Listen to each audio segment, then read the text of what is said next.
So what we're going to do today is talk about relationships and specifically style. So what is relational style? I'm going to talk about the core concept, I'm going to talk about what it is, and I'm going to talk about what it is not. So the first thing I want to tell you, because my background is clinical psychology, and I want to make sure we don't confuse core personality with style, because our styles are adaptable and changeable. So there is no one style that is better than the other. They all have strengths and weaknesses, and they all have pluses and minuses. And because it's about style, we are adaptable. So when we talk about this, please do not presume that because you fall in one quadrant, this is your fix. Okay, Tracy asked me, if you didn't hear her, can it change over time? This is one of the reasons why I pointed out this is not a personality test. There is a really good one. It's called the California Personality Inventory, and it's 600-something questions.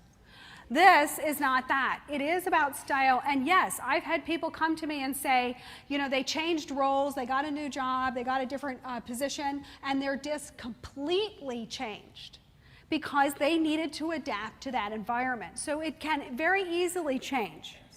So that's tip number one, develop flexibility based on where you fall in the styles, and those are 3 things under each style you can do. Tip number 2 is identify for other people and shift. How am I going to do that? Well, I'm going to give you a 1-minute measure to identify other people. Number 1, notice the speed of their talking.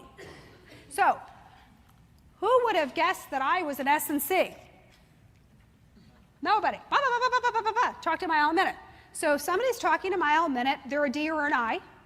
If they're talking in a more methodical way, taking a little more time, they're an S or a C. So boom.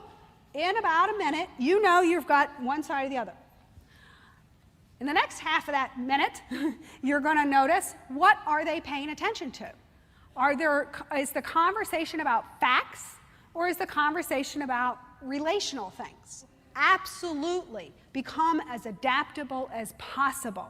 Because, I think, Sarah? Yes.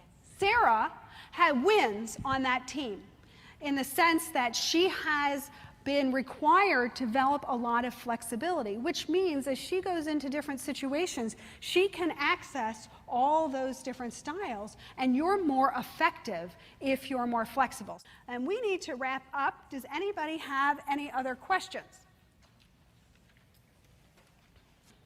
Thanks very much.